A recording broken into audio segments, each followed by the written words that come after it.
দরজায় কড়া নাড়ছে 2026 বিশ্বকাপ। এরই মধ্যে আর্জেন্টিনার সমর্থকদের মনে ঘুরপাক খাচ্ছে কি হতে যাচ্ছে দিবালার ভবিষ্যৎ।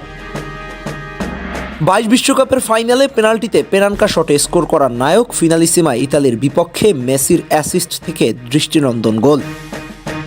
বিশেষ করে বিশ্বকাপের পর ডিমারিয়ার অবসরে সবাই ভেবেছিল লিওনেল মেসির উত্তরাধিকার হিসেবে মেসির সঙ্গেই মাঠ মাতাবেন তিনি, কিন্তু সেই সমস্ত আশা যেন হতাশায় পরিণত হয়ে গেল। ইনজুরি আর অফ ফর্ম মিলে নামটা আড়ালে চলে গেল। তবু অনেকেই জানতে চাচ্ছে দিবালা আগামী বিশ্বকাপে থাকছেন কিনা। এসব নিয়ে বিস্তারিত আলোচনা করা যাক।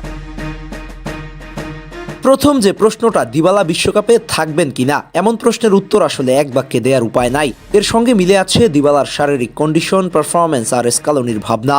রোমার জার্সিতে 2025-26 মৌসুমে মোট 17টি ম্যাচ খেলার সুযোগ পেয়েছেন দিবালা, যেখানে 2 গোলের সঙ্গে মাত্র একটা অ্যাসিস্ট করতে পেরেছিলেন। একটা লম্বা সিজনের বেশিরভাগ সময় কেটেছে বেঞ্চে বসে হ্যামস্ট্রিং চোট আর ফিটনেস ইস্যুতে, যেন দিবালাকে চেপে ধরেছে। বর্তমান পারফরম্যান্স আর ফিটনেস ইস্যুতে দিবালা বেশ পিছিয়ে থাকবে। সঙ্গে একই পজিশনে জাতীয় দলে বেড়েছে প্রতিযোগিতা। থিয়াগো আলমাদা, গার্নাচো, মাস্তান্তুয়ানো সহ একাধিক প্রতিযোগী এই জায়গাটাতে বেশ প্রতিযোগিতা করছে।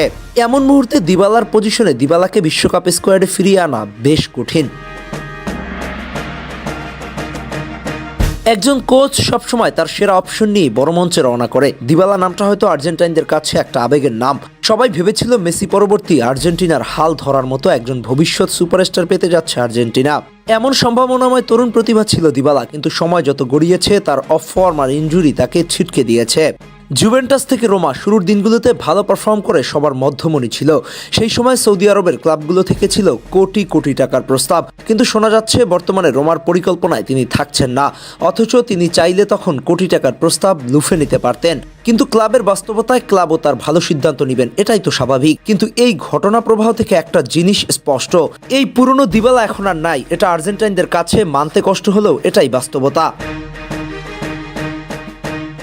সুতরাং বার্তাটা স্পষ্ট, দিবালার ফিটনেস পারফরম্যান্স তার পক্ষে কথা বলছে না। এমন পরিস্থিতিতে লিওনেল স্কালোনির হাতে খুব একটা অপশন থাকার কথা না, কারণ ওই একই পজিশনে ভিন্ন প্রতিদ্বন্দ্বীরাও প্রস্তুত। তবে শেষ পর্যন্ত যদি কোনো কারণে আর্জেন্টিনার স্কোয়াডে তিনি ডাক পান, সেটা বড় মঞ্চের অভিজ্ঞতার বিবেচনায়, আর না হয় সম্ভাবনা খুবই কম।